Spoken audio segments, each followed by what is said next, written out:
Everyone, welcome back to ninestry classes and this is Nayanshree. आशा करती हूँ कि आप सभी लोग बहुत ही अच्छे होंगे और अपने घरों में सुरक्षित होंगे। नाइन्स्ट्री क्लासेस के द्वारा चलाए जा रहे सीटेट के क्रैश कोर्स में आप सभी का बहुत बहुत स्वागत है। और आज मैं इस क्रैश कोर्स में आपको मैथमेटिक्स के कुछ क्वेश्चंस यहाँ पर सॉल्व करवाने वाली हूँ। और जब तक आपका पेपर नहीं होता उससे पहले ही मैं आपको जो है सीटेट में किस तरीके के मैथमेटिक्स में प्रश्न आते हैं हर तरीके के क्वेश्चन आपको मैं करवा दूंगी। और यहाँ से बस आपको एक कॉन्सेप्ट समझना है। अगर आप कॉन्सेप्ट समझ गए तो आपकी बल्ले बल्ले हो जाएगी, क्योंकि सीटेट की परीक्षा में आपका कॉन्सेप्ट ही रिपीट करता है। कॉन्सेप्ट आप सीख गए तो आप क्वेश्चन वहां पर कर ले जाएंगे। ठीक, जैसे कि यहाँ पर पहला क्वेश्चन देखिए, आपसे कहा जा रहा है कि यदि निम्नलिखित पाई चार्ट में लाल भाग 40 है तो सफेद भाग क्या होगा। बहुत सिंपल सा क्वेश्चन है, चूंकि आया हुआ क्वेश्चन है। तो यहाँ पर आपको बोला जा रहा है कि यदि पाई चार्ट में लाल भाग आपका कितना है, 40 है। ठीक, तो सफेद भाग बताइए। यहाँ पर मैं इसको एक बार रिपीट कर देती हूँ पाई चार्ट को, ताकि आपको प्रॉब्लम ना हो समझने में। 1/2 रिप्रेजेंट कर रहा है रेड को, 1/4 रिप्रेजेंट कर रहा है येलो को, 1/8 रिप्रेजेंट कर रहा है ब्लू को, एंड आपका 1/8 रिप्रेजेंट कर रहा है व्हाइट को। ठीक है, पूछा गया है सफेद भाग क्या होगा। एक चीज बताइए, कोई भी पाई चार्ट है, ये जैसे पाई चार्ट है, इसका आधा भाग आपको जो है इस तरीके से ये आधा भाग आपको दिया गया है। एक चीज बताइए, अगर ये आधा भाग है किसी भी पाई चार्ट का तो बाकी का बचा हुआ भी तो आधा ही होगा। जनरल सी बात है ये तो, इसमें तो कुछ आपको रॉकेट साइंस नहीं लगानी है, क्योंकि आधा भाग आपका अगर ये है तो आधा ही होगा, तभी जाके ये पूरा बनेगा पाई चार्ट हमारा। ठीक, कह रहे हैं कि आधा भाग यदि 40 है, एक चीज बताइए, जैसे कह रहे हैं कि आधा भाग ये वाला 40 है तो ये वाला भाग भी तो 40 ही होगा। आधा, किसी चीज का आधा अगर 20 है तो पूरा क्या होगा, 40 होगा। किसी चीज का आधा अगर 50 है तो पूरा क्या होगा, 100 होगा। किसी चीज का आधा अगर 60 है तो पूरा क्या होगा, 120 होगा। किसी चीज का आधा अगर 70 है तो आपका जो पूरा है वो क्या होगा, 140 होगा। जनरल सी बात है ना। तो आपने यहाँ से एक कंक्लूजन निकाला कि यदि आधा भाग, भाई ये आधा भाग हमें 40 दिया गया है, तो हमें ये पता चल गया कि ये जो पाई चार्ट है ना, इस पाई चार्ट का भाई साहब पूरा जो भाग होगा वो हमारा 80 होगा। यहाँ से एक चीज आपको समझ में आ गई। बस पाई चार्ट में अगर आपने पूरा भाग निकाल लिया तो बस आपका यहाँ पर सब कुछ आ जाएगा। ठीक, आपने क्या निकाला, हमारा जो पाई चार्ट है इसका पूरा भाग कितना आया है, आपने निकाला पूरा भाग हमारा 80 आया है। ये तो जनरल सी बात हो गई। अब देखिए, उस पूरे भाग का 1/2 भाग क्या होगा, 40 होगा, जो कि व्हाइट ने अपना रेड ने कंज्यूम करके रखा हुआ है। उसी का आपके जो पूरे भाग का 1/8 व्हाइट ने लेके रखा है। यही तो पूछ रहे हैं सफेद भाग क्या होगा। तो इस पूरे भाग का कितना, 1/8, इस पूरे भाग का, ध्यान से देखिए, इस पूरे भाग का 1/8 व्हाइट को अलॉट हुआ है। तो क्या होगा, 1/8 का मतलब क्या हुआ, 10 होगा। सिंपल सी बात है ये वाली तो। अगर आपसे ब्लू पूछा जाए कि ब्लू कितना होगा, तो कौन सी रॉकेट साइंस लगानी है भाई। यहाँ पर देखिए, पूरे भाग का 1/8 हमारा क्या है, ब्लू है, यानी कि 10 अगेन आ गया। अगर आपसे पूछा जाए कि आपका जो है येलो कितना होगा, येलो वाला भाग क्या होगा, तब आप क्या आंसर देंगे। तो पूरे भाग का 1/4 आपका येलो है ना। तो पूरा भाग क्या है, 80 है। इस पूरे भाग का 1/4 आपका व्हाइट है। व्हाइट क्या होगा, 4 दूनी 8, यानी कि 20 आएगा कि नहीं। इसमें तो कुछ आपको समझना ही नहीं था, बहुत सिंपल था, बस आपको खाली इतना ही समझना है। ठीक, समझ गए होंगे आई होप। मैं आशा करती हूँ कि आपको समझ में आया होगा। ये क्वेश्चन बड़ा ही सिंपल था। ठीक है, एक बार और आप जो है इसको देख लीजिए क्वेश्चन को, फिर मैं नेक्स्ट क्वेश्चन पर मूव करती हूँ। क्योंकि नेक्स्ट क्वेश्चन से रिलेटेड जो प्रश्न है वो अक्सर आपकी सीटेट परीक्षा में बन रहा है, परिमाप से रिलेटेड, है ना। तो परिमाप अगर आप निकालना सीख गए, पिछली वीडियो में भी शायद मैंने आपको परिमाप निकालना सिखाया था, तो अगर आप परिमाप निकालना सीख गए तो चाहे ग्रिड में दे दो, चाहे कहीं पर भी दे दो, हम परिमाप निकाल के रहेंगे, है ना। क्योंकि आपने परिमाप का कॉन्सेप्ट सीख लिया कि परिमाप क्या होता है, सम ऑफ ऑल साइड्स। बस आपको कुछ और करना ही नहीं है। क्वेश्चन देखिए कि यदि एक ग्रिड में एक छोटा वर्ग 4 वर्ग इकाइयों का है, ये पूरा छोटा वर्ग है आपका, ये पूरा छोटा वर्ग है 4 इकाइयों का है, यानी कि इसका आपको क्या दिया गया है, ये पूरा वर्ग आपका 4 वर्ग इकाई का है। किसका है, 4 वर्ग इकाइयों का है। तो ग्रिड पर बनाए गए आयत का परिमाप बताइए, आयत का परिमाप। अब आप एक चीज बताइए कि अगर आपको इसका परिमाप निकालना है, तो अगर आपने सम पता कर लिया कि ये साइड जो है इनका सम क्या होगा, सम ऑफ ऑल साइड्स, तब आप परिमाप निकाल ले जाएंगे। लेकिन आपको साइड भी तो पता होना चाहिए कि ये कितनी है और ये कितनी है, तभी तो आप आयत का परिमाप निकाल पाएंगे। देखिए, जैसे ये आयत है आपका, अगर आपको इसका परिमाप निकालना है तो सम ऑफ ऑल साइड्स क्या होता है, परिमाप। अगर ये 4 है, ये 2 है, तो परिमाप क्या होगा, ये भी 4 होगी, ये भी 2 होगी, आयत है 4 होगी, तो 4 + 4 + 2 + 2, सिंपल सी बात है। ठीक, ये आपका परिमाप हो गया। अब ऐसे ही आपको यहाँ पर अपना माइंड थोड़ा सा यूज करना है कह रहे हैं कि एक ग्रिड में एक छोटा वर्ग है जो कि आपके 4 वर्ग इकाइयों का है। कितने का है? 4 वर्ग इकाइयों का है। एक चीज बताइए कि अगर ये वर्ग आपका जो है 4 वर्ग इकाई का है तो इसकी भुजा क्या होगी? सिंपल सी बात है, 2 होगी। इसमें क्या आपको दिमाग लगाना है? ये आपकी 2 है, क्योंकि देखिए वर्ग है, वर्ग का अगर एक भुजा 2 है तो ये भी 2 होगी, ये भी 2 होगी, ये भी 2 होगी, तो ये भी तो 2 ही होगी इस साइड। तो आपने एक वर्ग पता कर लिया। अगला क्या होगा? ये भी 2 होगी, ये भी 2 होगी, ये भी 2 होगी, ये भी 2, 2 2 2 2 2 2 2 और 2। अब बताइए क्या आप इसका परिमाप नहीं निकाल पाएंगे? आसानी से निकाल सकते हैं। क्यों? क्योंकि आपको आयत की लंबाई पता चल गई, आयत की चौड़ाई पता चल गई। आयत की देखो ये वाली आपकी भुजा कितनी होगी? आयत की भुजा कितनी होगी? 2 2 2 2, मतलब इन सबका सम करना पड़ेगा तो आपकी आयत की भुजा आ जाएगी। कितनी आएगी? 2 और 2 4 और 2 6 और 2 8।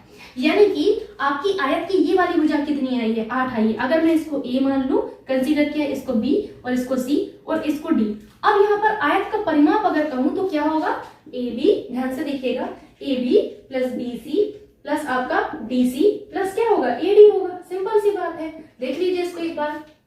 सम ऑफ ऑल साइड्स आपका परिमाप होता है, सम ऑफ ऑल साइड्स परिमाप होता है। ठीक है, इस चीज को बस आपको याद रखना है। तो आपको क्या करना पड़ेगा? A B plus B C plus आपका डी सी कहें या सी डी कहें, या फिर आपका प्लस करेंगे आप ए डी को। क्या करेंगे? ए डी को प्लस करेंगे, यही तो आपका परिमाप होगा। ए बी क्या निकलेगा आपका? यहाँ से ए बी देखिए कितनी आई है आपकी? 8 आई है। सिंपल सी बात है। डी सी कितनी आई है आपकी? 6 आई है। देखिए 2 और 2 4 और 2 6 हो जाएगा।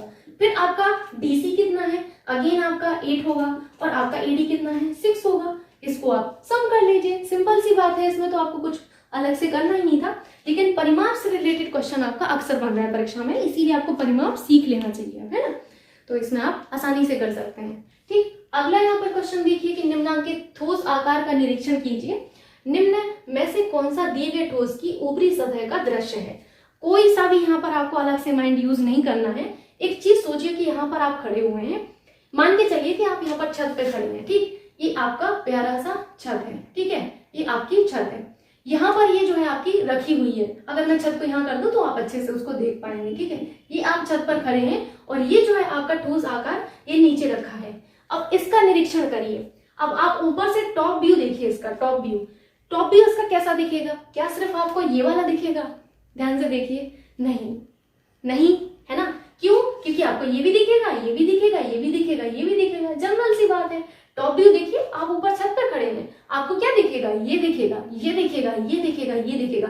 बाकी चीजें तो आपकी ढक जाएंगी। बड़ी मेहनत से ये मैंने फिगर बनाया था, इसको देख लीजिएगा ध्यान से। ठीक है, बहुत मेहनत लगी थी मुझे इसको बनाने में, क्योंकि मैं चाह रही थी कि टॉप व्यू आप उसको देख पाए प्रॉपरली। ओके, सो आप इसका टॉप व्यू देखिए तो आपको क्या क्या दिख रहा है? पहले आपको एक वर्ग दिखेगा, सिंपल सी बात है, ये वाला। फिर आपको ये वाला वर्ग है ये दिखेगा, फिर आपको ये वाला वर्ग दिखेगा, फिर आपको ये वाला वर्ग दिखेगा। यानी कि आपको यहाँ पर 4 वर्ग दिखे कि नहीं? तो आपका कौन सा ऑप्शन सही होगा? आप अपनी जो है मस्तिष्क का प्रयोग करिए, कौन सा ऑप्शन सही होगा। इसमें से आपका ए ऑप्शन बिल्कुल करेक्ट होगा। ठीक, इसमें आपको कुछ ज्यादा कुछ करना ही नहीं था। देखिए इतने ही सिंपल क्वेश्चन आपकी सीटेट की परीक्षा में आते हैं। आप यकीन करिए, ये जो 2 क्वेश्चन दिख रहे हैं ना आपको, ये मैंने अपने मन से नहीं लिखे हैं, ये क्वेश्चन आए हुए हैं आपकी परीक्षा में। अब इससे सिंपल और क्या चाहते हैं आप? ये भी क्वेश्चन इतने ही सिंपल है, ये भी क्वेश्चन इतने ही सिंपल है ना। बस आप कॉन्सेप्ट को समझिए। और ये क्वेश्चन मैंने क्यों लिए हैं? हालांकि परीक्षा में आए हुए हैं, लेकिन मेरा यहाँ पर उद्देश्य ये था इन क्वेश्चन को यहाँ पर लेने का, ताकि आप ये समझ पाए कि परीक्षा बड़ी सिंपल है, परीक्षा बड़ी सिंपल है। ठीक, बस आपको क्या करना है?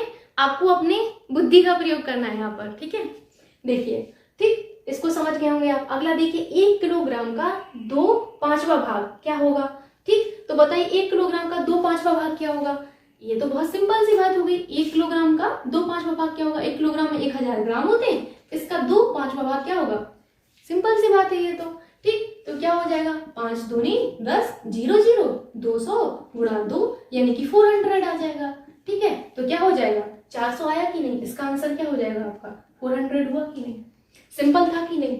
अगला देखिए, ये तो और भी सिंपल क्वेश्चन है। 500 centimetre plus 50 metre plus 5 kilometre equals to आपको मीटर में बताना है। ठीक है, ये चीज आप याद रखिएगा, मीटर में आपको यहाँ पर बताना है आंसर को। ठीक, अब बचपन से एक चीज पढ़ते आ रहे हैं, टीचर ने हमें बहुत कूटा था बचपन में सिखाते टाइम। अब मैं तो यहाँ पर मान नहीं सकती आपको, लेकिन डिजिटल थप्पड़ पड़ सकता है अगर गलत बताया तो। ठीक है, एक बार मैं बता दे रही, एक चीज आप बचपन से ही पढ़ते आ रहे हैं कि 1 मीटर बराबर 100 सेंटीमीटर। 1 मीटर बराबर 100 सेंटीमीटर। बोलिए फिर से। सही बोले आप। ठीक है, क्या पढ़ा आपने? आपने बचपन में पढ़ा था 1 मीटर बराबर 100 सेंटीमीटर। जिन जिन को याद है उनके लिए मेरी तरफ से काजू बर्फी, जिनको नहीं याद आ रहा है बड़ी विडम्बना है तब तो फिर। ठीक है, एक चीज और आपने पढ़ी होगी, 1 किलोमीटर बराबर कितना होता है? 1 किलोमीटर बराबर होता है आपका, क्या होता है? 1000 मीटर। ठीक, अगर आपको इतना आता है तो इस क्वेश्चन में आपको कुछ दिमाग लगाना नहीं पड़ेगा, बड़ा ही सिंपल सा क्वेश्चन है। ठीक, क्योंकि आपको मीटर में जाना है इसीलिए मैं आपको इतना बता रही हूँ। मीटर में देखिए आपको यहाँ पर मीटर में आंसर, तो जो आपका 500 सेंटीमीटर है आपको क्या करना पड़ेगा? इसको मीटर में बदलना पड़ेगा। क्यों बदलना है मीटर में? क्योंकि आपको आंसर मीटर में चाहिए, इसलिए आपको मीटर में चेंज करना पड़ेगा।